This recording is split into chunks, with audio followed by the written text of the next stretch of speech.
I had a happy childhood in a very ordinary family. We went on picnics with my parents, and I have memories of running through the park, accompanied by my mother's warm smile. Everything felt like an irreplaceable treasure. However, everything changed the moment my sister was born. Her name is Samantha. She joined our family when I was 6 years old. I understood even then how adorable a newborn baby could be. Both my parents adored Samantha, delighting in her every move.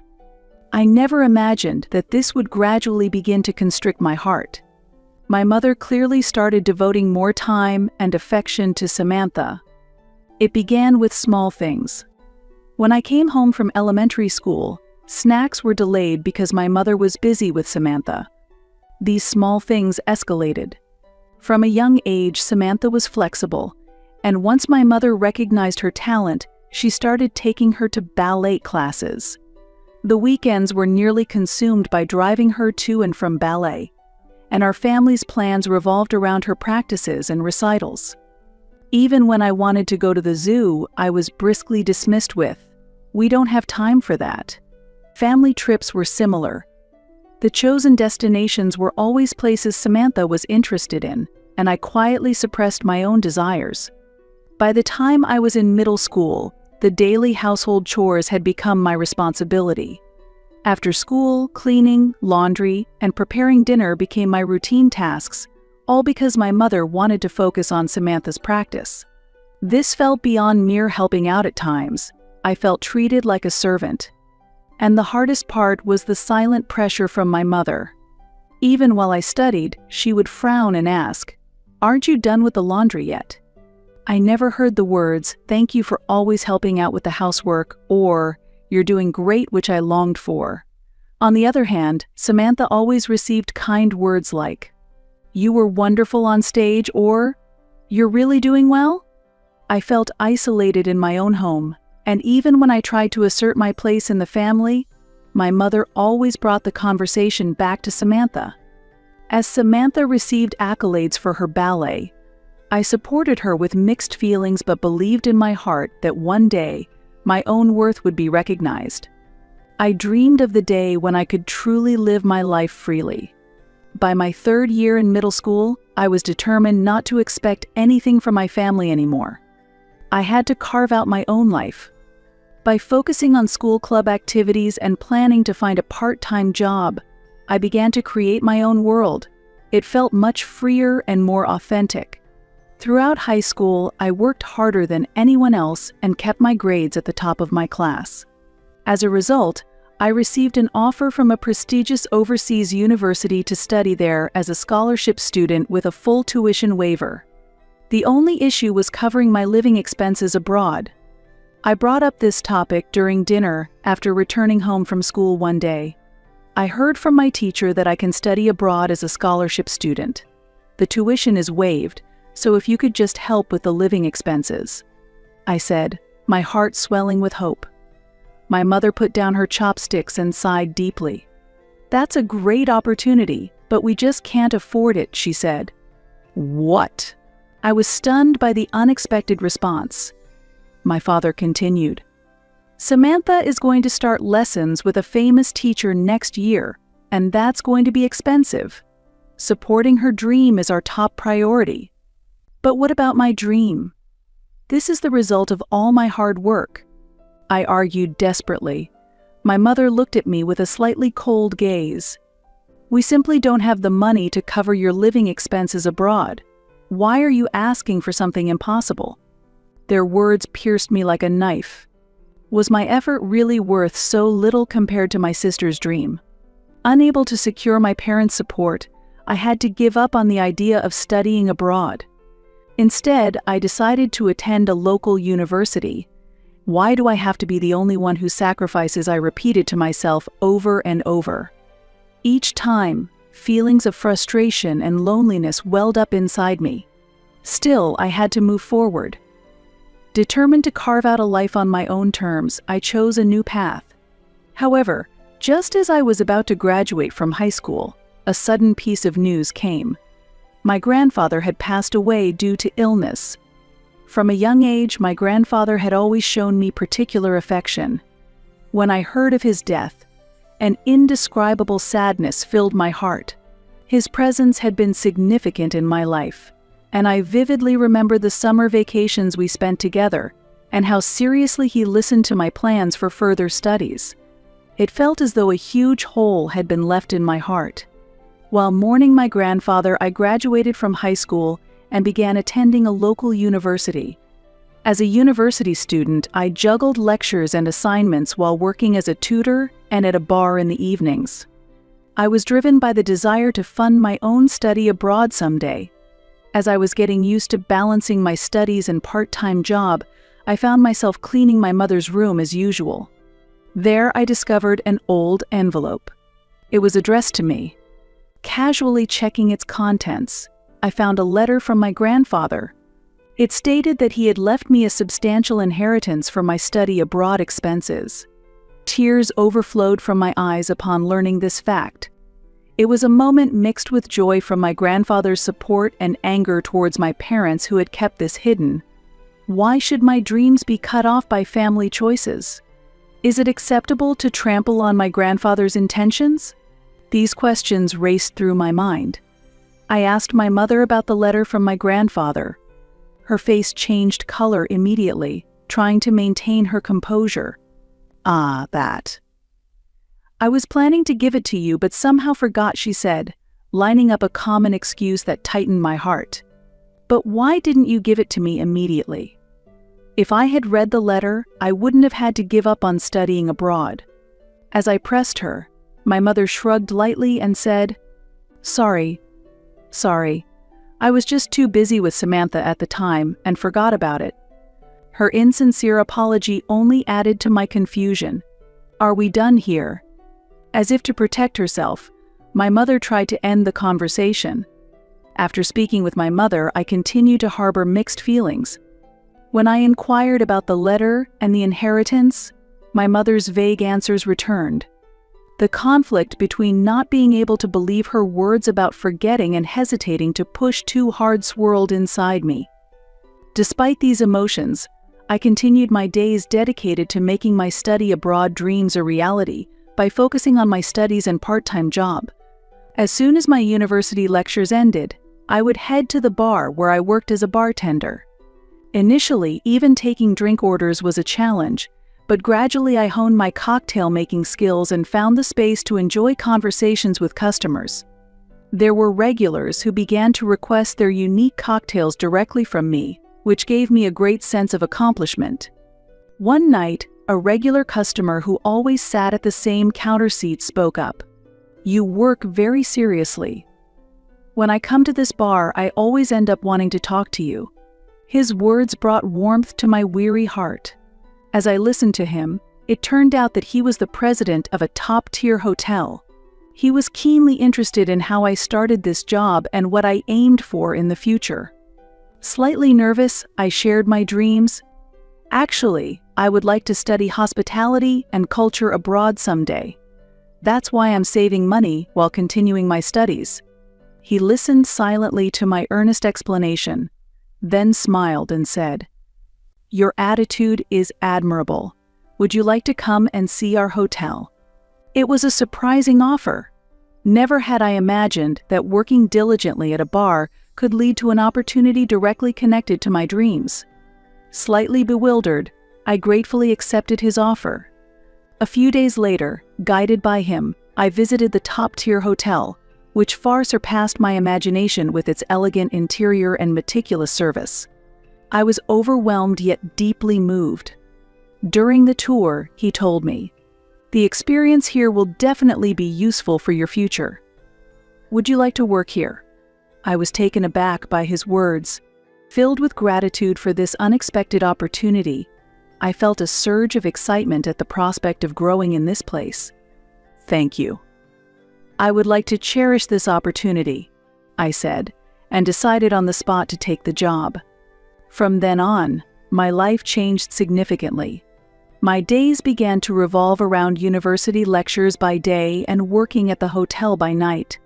The job at the hotel was tougher than I expected, with a lot to learn, But as I sincerely engaged in each task, I absorbed new knowledge and skills. Supported by colleagues and superiors, I gradually earned their trust.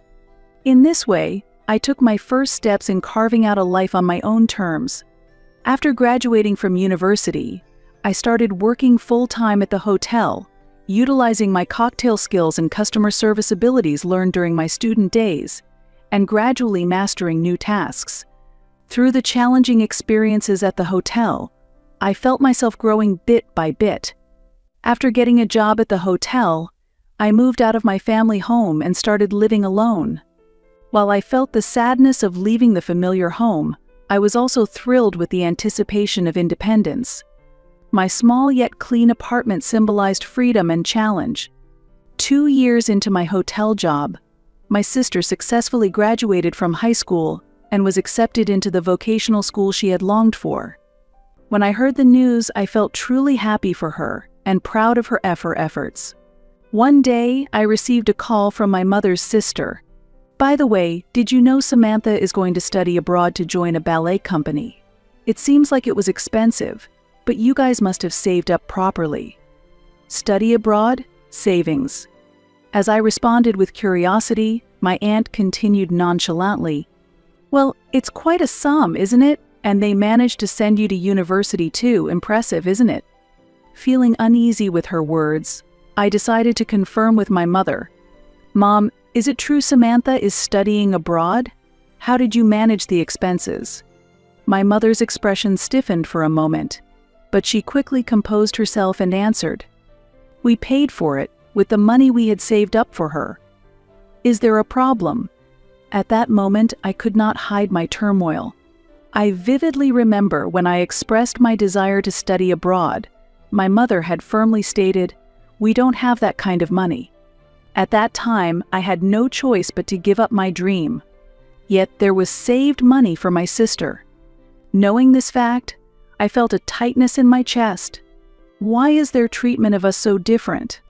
Every time I felt that my sister was more valued, childhood memories resurfaced.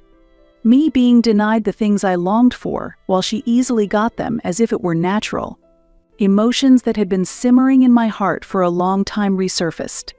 "Is there a problem?" My mother's casual question seemed to leave no room for imagining the impact I felt. That's why it hurt even more. I wanted to be valued too. I couldn't deny that feeling within me. From that day, I started to distance myself from my parents. The hotel job became a refuge for me, and I found myself immersed in it. Amidst the busy days, I was trying to regain myself. Even when I returned home tired, the sense of accomplishment from work began to support me little by little. One day, my parents suddenly called me home to talk, and there was an ominous air about it. With a sense of dread, I headed to my parents' house. Amidst various anxious thoughts, I was not prepared for what awaited me. Upon entering the house, my father seemed unusually subdued. When I asked, "What's wrong?" my mother opened her mouth with a puzzled look. "Actually, your father was deceived by a friend and lost a lot of money." Surprised, yet trying to grasp the situation, I asked, "How much are we talking about?" Maintaining my composure, I pressed for details, and my mother answered in a low voice, "About $40,000. It was money we had borrowed." $40,000? How are you going to repay it? That's why we have a favor to ask. Could you lend us some money just for a while? Confused by the unexpected proposal, yet seeing my mother's earnest expression, I was at a loss for words. However, unable to abandon my family, I eventually agreed to temporarily provide funds by setting up a new account. "All right, but please make sure to repay the money once things settle down." "Thank you, it really helps us a lot," my mother said with tears in her eyes. My father also apologized with a look of regret. However, the unease lingering in the air was not entirely dispelled. Months later, on Thanksgiving, I returned home after a long absence, enveloped by nostalgic smells. As I opened the door, the savory scent of turkey roasting wafted from the back. In the living room, my parents sat on the sofa, and Samantha, who had returned home temporarily from her studies abroad, was there too. Next to her sat her boyfriend. I was a bit surprised and felt a twinge of wariness inside. Samantha was laughing and talking happily with him, and my father began to speak joyfully as he watched them. "Look, isn't Samantha's boyfriend handsome?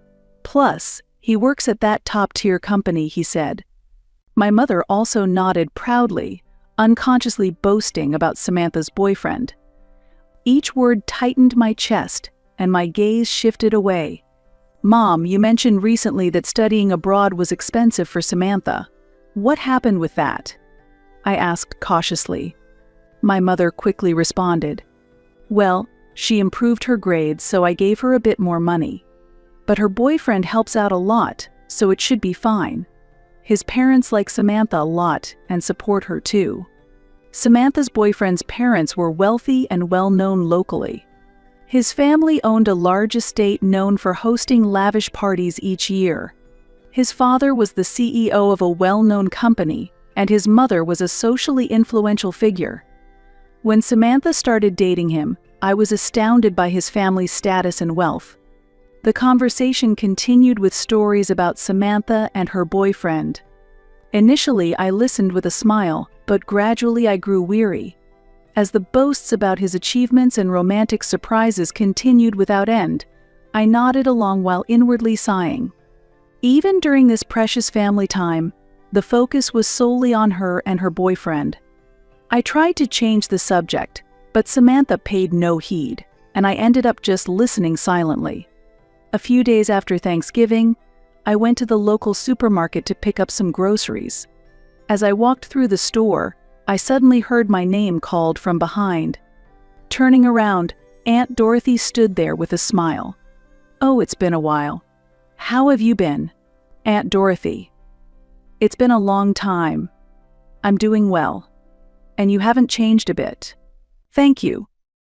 By the way, have you heard about Samantha's engagement party?"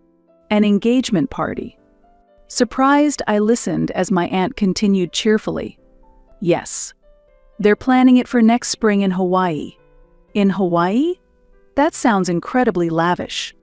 "Yes, they're inviting his family too, so it'll be a bit of a trip." "You're going, right?" Caught off guard by the sudden news, I clenched my shopping basket.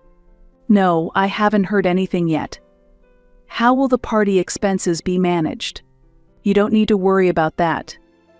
Dad left Samantha an inheritance, which will be used for that." "An inheritance?" I gasped at the unexpected revelation. While suppressing the urge to confront further, I ambiguously replied, "Is that so?" But I felt a turmoil inside me. Believing my own efforts had limits, I hired a detective to investigate, and it was revealed that my parents were using the study abroad funds left to me by my grandfather for Samantha's engagement party in Hawaii without my knowledge.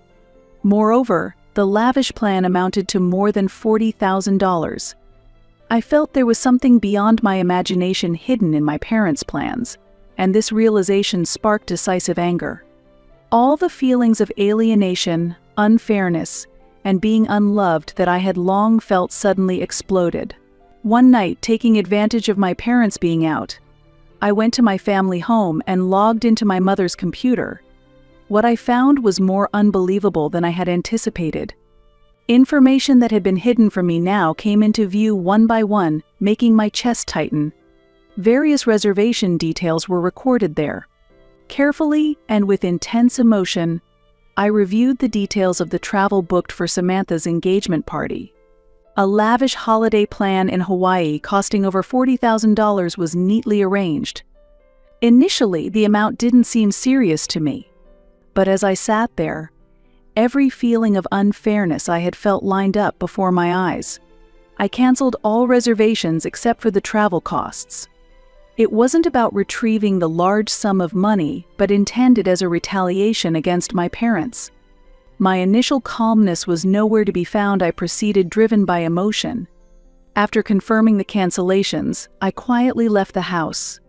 In the car on the way back, I decided to cut ties with my parents. I felt there was no point in continuing this relationship any longer. As planned, my parents and sister went to Hawaii. But upon their arrival, They learned that all reservations for the hotel and the engagement party had been canceled.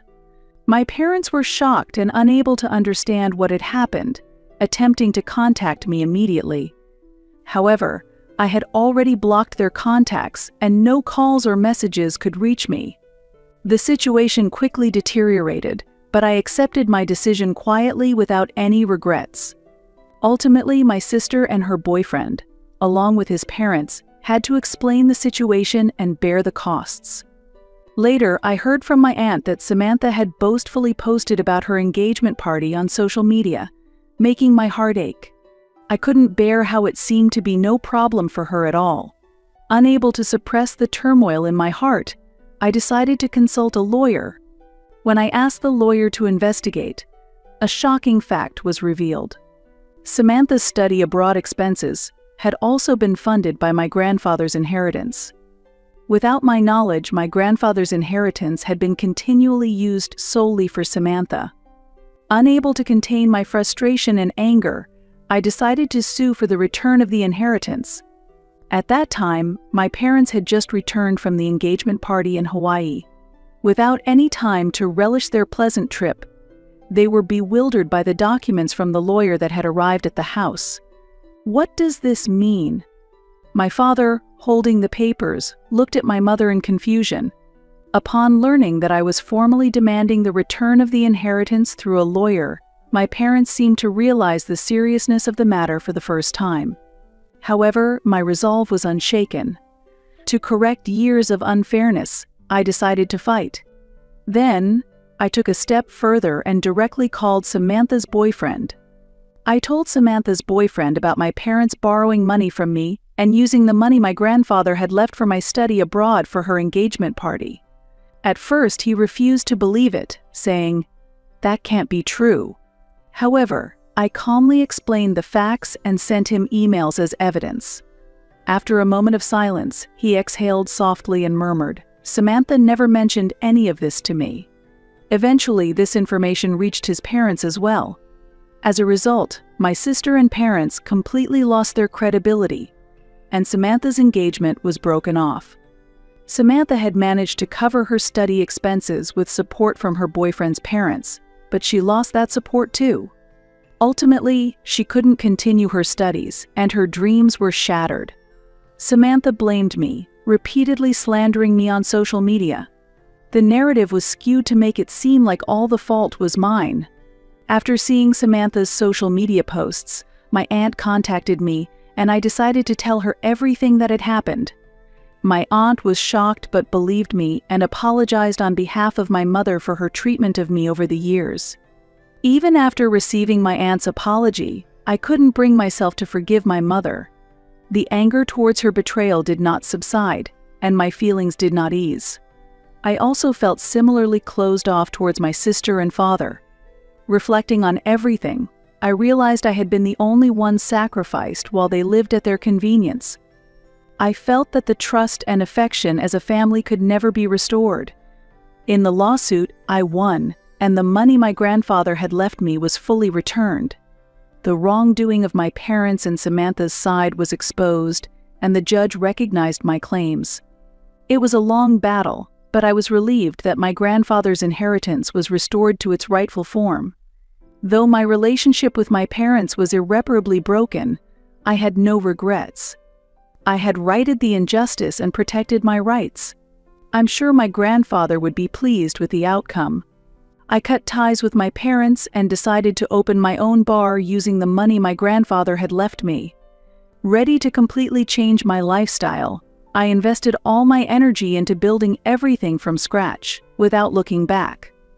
The menu at my bar featured original cocktails I created, and their new flavors began to spread by word of mouth.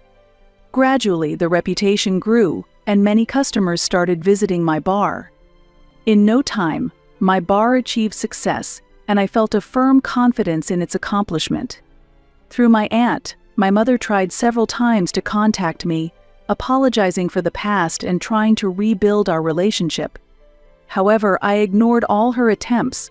No matter what she said now, I no longer wanted any involvement with her, and her attempts only drove me further away. I didn't want to carry the burden of the past and focused fully on living in the present. One night, my bar was bustling with a full house of customers. Across the counter, I saw a scene of everyone smiling and enjoying their conversations, with me at the center.